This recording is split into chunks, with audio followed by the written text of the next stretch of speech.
Friends, welcome to 30 days of stock market learning. Friends, ఈ రోజు మనది డే 9. రోజు వీడియోలో ఒక ఇండికేటర్ గురించి చెప్పబోతున్నాను ఫ్రెండ్స్. ఈ ఇండికేటర్ ఏంటంటే చాలా మంది ఫేవరెట్ ఇండికేటర్, ఎక్కువగా యూజ్ చేస్తారు అనమాట. అండ్ ఈ ఇండికేటర్ ని మనం బ్రేక్అవుట్ ట్రేడింగ్ లో గానీ, స్వింగ్ ట్రేడింగ్ లో గానీ, BTST లో గానీ ఎక్కువగా యూజ్ చేస్తాం అనమాట. అండ్ ఈ ఇండికేటర్ నేమ్ వచ్చేసి RSI, relative strength index. So ఈ ఇండికేటర్ లో 4 థింగ్స్ ఉంటాయి ఫ్రెండ్స్, మనం నోటీస్ చేయాల్సింది.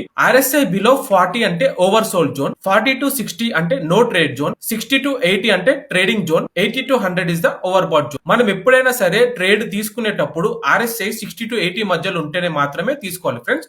సో ఈ ఇండికేటర్ ని మనం బ్రేక్అవుట్ ట్రేడింగ్ లో ఎలా యూజ్ చేస్తామంటే, నార్మల్ గా ఇండికేటర్ సెక్షన్ లోకి వెళ్ళి RSI అని టైప్ చేయండి. మీకు ఇక్కడ రిలేటివ్ స్ట్రెంగ్త్ ఇండెక్స్ అనే ఒక ఆప్షన్ వస్తుంది, దీని మీద క్లిక్ చేయండి. మీరు ఇక్కడ కింద క్లిక్ చేయగానే కింద ఆటోమేటిక్ గా ఇండికేటర్ అనేది యాడ్ అయిపోతుంది. బట్ ఇక్కడ 2 లైన్స్ ఉంటాయి friends, yellow colour and purple colour. Yellow colour మీద డబుల్ క్లిక్ చేస్తే మీకు ఇక్కడ సెట్టింగ్స్ ఓపెన్ అయితే, స్టైల్ దాంట్లోకి వెళ్ళి 70 ని మనం 60 చేంజ్ చేద్దాం, 30 ని 40 చేంజ్ చేద్దాం. సో ఇప్పుడు ఏంటంటే, ఇప్పుడు ఈ ప్రజెంట్ వచ్చేసి KSCL స్టాక్. సో ఇది బ్రేక్అవుట్ దగ్గర ఉంది అండ్ వాల్యూమ్ కూడా మంచిగా ఉంది. RSI 73 మధ్యలో ఉంది, 73.26 ఉంది. సో మనం ఎంట్రీ తీసుకోవచ్చు అనమాట. RSI 60 to 80 అంటే ట్రేడింగ్ జోన్ అని అర్థం అనమాట. సో ఇది పర్ఫెక్ట్ ఎంట్రీ. సో ప్రాబబిలిటీ ఏంటంటే సక్సెస్ఫుల్ బ్రేక్అవుట్ అనేది ఇస్తుంది అనమాట.